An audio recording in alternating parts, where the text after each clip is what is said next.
আসসালামু আলাইকুম প্রিয় দর্শক, আশা করি সবাই ভালো আছেন। আবার চলে আসলাম আরেকটা ভিডিও নিয়ে।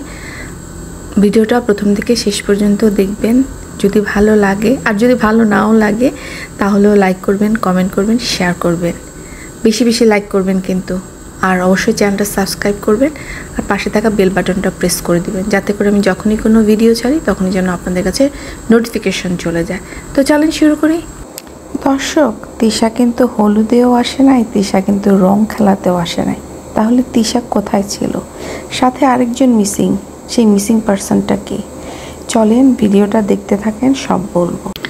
আপনারা কি কোনো ভিডিওতে এতজন যে ভিডিও করলো, আমার মনে হয় 10-12 জন ভিডিও করছে, কারো ভিডিওতে কি আপনারা তিশাকে দেখছেন? দেখেন নাই। আর কাকে দেখেন নাই আপনারা কমেন্টে বলবেন, বা আমি হয়তো পরে বলবো। তো তিশা আমাদের সঙ্গে যে একটা খেলা খেললো সেটা ধরতে পারছেন কিনা জানি না। তিশা লিখলো যে বিয়ে বাড়িতে রং খেলা হচ্ছে, এবং সেখানে থাম্বনেইলে কিন্তু শারমিনের হলুদের যে মেকআপের সাজে সেই ছবিটা দিয়ে রাখছে। তো সেটা দেখলে আপনি অবশ্যই মনে হবে যে অলরেডি মনে হয় হলুদের ভিডিও হয়তো বা শেয়ার করবে। কিন্তু অ্যাজ ইউজুয়াল যেটা সম্ভবতই তিশা করে, যে টাইটেলে খেলে, আসলে ভিতরে থাকে ফাঁকা, ভিতরে কিছুই থাকে না। তো আসলে এইরকম যে করতেছে না, বাঘ এসেছে, হঠাৎ যখন বাঘ আসবে তখন ওকে খেয়ে যাবে। তো ওর এক সময় এরকম হবে যে যেরকম করে টাইটেলে খেলে, এরপরে মানুষজনকে নিয়ে যে এত খেলতেছে, মানুষজন এরপরে যখন সতর্ক হয়ে যাবে, ওর খেলা ধরে ফেলবে, তখন মানুষ শত টাইটেল দিলেও আর ওর ভিডিও দেখতে যাবে না, তখন ওর ভিউ থাকবে 0। তো তিশা দেখলাম যে আপনারা যদি ও ভিডিও দেয় এরপরে নেক্সট ভিডিওটা, তখন দেখবেন সে আপনাদেরকে কৈফিয়ত দিবে যে সে অসুস্থ বলে সে হচ্ছে গিয়ে এই হলুদে কোনো কিছুতে সে অংশগ্রহণ করে নাই। সে যখন শারমিন যখন রেডি হচ্ছিল, শারমিনকে তো লাস্টে মিম রেডি করায় পার্লারে পাঠাইছে রেডি হওয়ার জন্য, আর শাড়িটারিও সব শারমিন ঠিক করছে।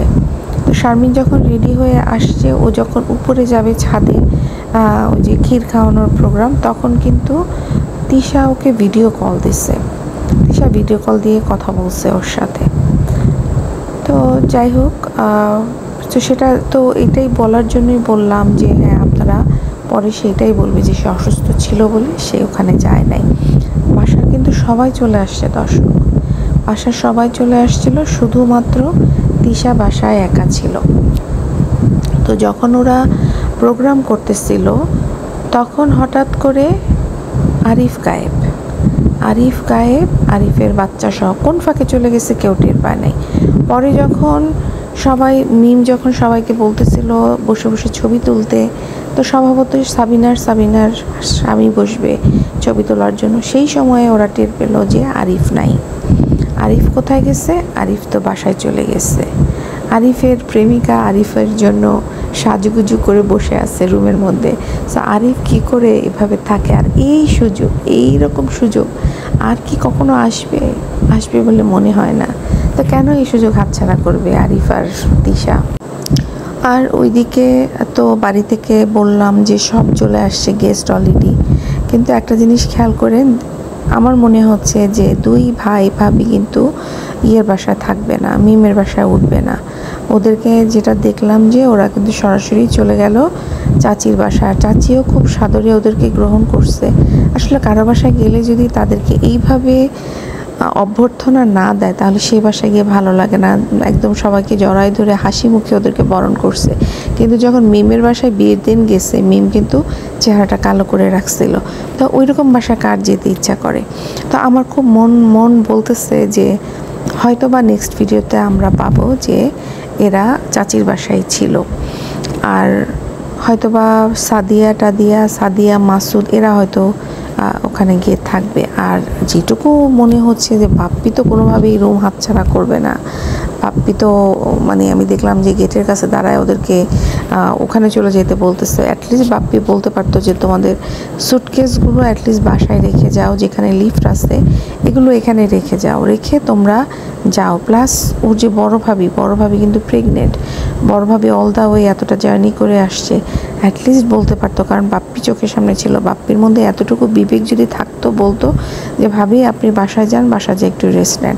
সেটা কিন্তু বলে না, কারণ ওই যে তার তো হচ্ছে ভিডিও করেনি, তাকে তো ইনকাম করতে হবে। সে তো এই বিয়েতে আসছে শুধুমাত্র এই ইনকাম করার জন্য। আর তার বউ তো তাকে পাঠাই দিচ্ছে যে যাও ভিডিও করে নিয়ে আসো, আমি নাহলে রুমে বসে আসছি, আর তুমি যাও, তুমি কেন বসে আসো, তুমি যাও ভিডিও করে নিয়ে আসো। তো যাই হোক দর্শক, আমরা তো মজা নিচ্ছি। একদিকে শারমিনদের বাসায় রঙের খেলা হচ্ছে, আরেকদিকে মিমের বাসায় তিশা আর আরিফের খেলা চলছে, হেভি জোশ। আর ওইদিকে দেখলাম যে তানজিলা তার মার উপরে খুব বিরক্ত, কারণ তার মা যেহেতু সমস্ত ফাত্রা কথাবার্তা বলে না, তানজিলা কিন্তু সুন্দর করে মাকে বলে দিচ্ছে, আম্মু তুমি যে কি না, তুমি মালয়েশিয়া থেকে ঘুরে আসছো, এসব কী সমস্ত গাঠি গুটি বলো ব্যাগকে। তো এই সুযোগে বাপ্পিও ছাড়ে নাই। বাপ্পি বললো যে মালয়েশিয়া থেকে আসলে কী হবে, মালয়েশিয়া থেকে এসে তো আবার পদ্মার চড়ে গেছিলো। তো আসলে কথাটা ঠিকই, যে আসলে একটা মানে যে মহিলা বাইদ্যানী সেই মহিলা কি কখনো ঠিক হয়, ঠিক হবে না। আর তার মধ্যে যদি শুধরানোর জন্য যদি হাজব্যান্ড থাকে, একটা বিবেচক হাজব্যান্ড থাকে, তাহলে শুধরানো যায়। কিন্তু যেইটার সাথে আছে ওইটা তো হলো ধোবিকা কুত্তা। ধোবিকা কুত্তা কাদেরকে বলে জানেন? যারা ইউজলেস, যারা কোনো কামের না, তাদেরকে বলে। তো বাপ্পি হচ্ছে সেই রকমই, তিশার জমের মতো ভয় পায়। নাহলে তিশার যদি কিছু বলে, তিশা একদম দিবে কামড়ায়। যেটা শুনছি যে তিশা অনেক মারে বাপ্পিকে, তো সেই ভয়ে বাপ্পি হচ্ছে চুপসায় থাকে।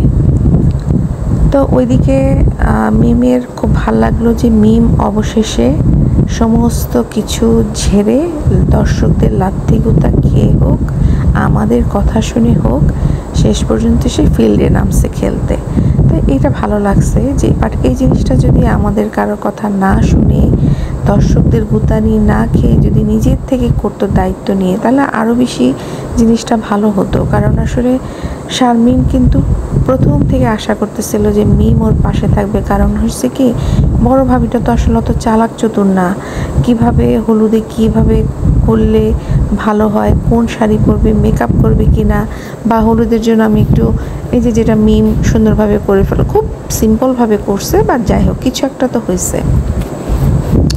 তো এই জিনিসটা মিম আরও আগে করলে ভালো হতো। দেখেন এইটুকুর জন্য কিন্তু শেষ পর্যন্ত হলেও শারমিনের মুখে কিন্তু হাসি ফুটছে। শারমিন কিন্তু এটাই চাচ্ছিল যে মিম ওর পাশে দাঁড়াক, এই কাজগুলি করুক। এই জিনিসটা যদি হইতো না, এই জিনিসটা যদি না করতো না, এই সময়টা কিন্তু আর ফিরে আসতো না। যাই হোক, মিম শেষ পর্যন্ত বুঝতে পারছে যে আসলে সময়টা আর ফিরে আসবে না। আর দর্শকরা যেভাবে ওকে জুতাইতেছে, ও যদি এখন সময় মতো না যায় তাহলে ওর খবর আছে, ওর কমেন্ট বক্স বন্ধ করে দিতে হবে, আর ও গালিগালাজ শুনতে থাকবে। তো আর ওইদিকে দেখলাম যে ছেলেপক্ষের ওইখানে ফার্নিচার টার্নিচার চলে গেছে, ছেলেটাও বেশ কাজের আছে, অ্যাক্টিভ আছে, সুন্দর করে সে আবার রুম টুম গোছাচ্ছে শারমিনের জন্য। বাট আসলে খুব লাগতেছে, শারমিনের আসলে অনেক টাকাই খরচ হয়ে গেল এই বিয়েতে। কারণ প্রথম বিয়েতেও যদি, আমরা তো প্রথম বিয়েতে সাক্ষী ছিলাম না কি করছে, বাট অ্যাটলিস্ট দ্বিতীয় বিয়েতে তার ভালো টাকায় খরচ হয়েছে, এতগুলো ফার্নিচার কিনে দিতে হয়েছে। তারপরে বিয়েতে তো খরচ আসছেই, লোকজন সহ। তার মধ্যে তো ছোটো ভাইটা পুরাই আকাম্মা, বড় ভাইটা অসুস্থ হয়েও যতটুকু করতেছে অনেকখানি করতেছে। যাই হোক, মিম অবশেষে ফিরে আসছে, এটাই হলো কথা। তো ভাবলাম যে আপনাদের সাথে কথাগুলো শেয়ার না করে পারলাম না, শেয়ার করে ফেলি। এত বড় একটা মানে ঘটনা ঘটে গেছে যে তিশা আর তার পুরানো প্রেমিক আরিফ এতদিন পরে একসাথে, এটা আপনাদের সাথে শেয়ার না করলে কিভাবে হয়। তো ঠিক আছে, সবাই ভালো থাকেন, আল্লাহ হাফেজ।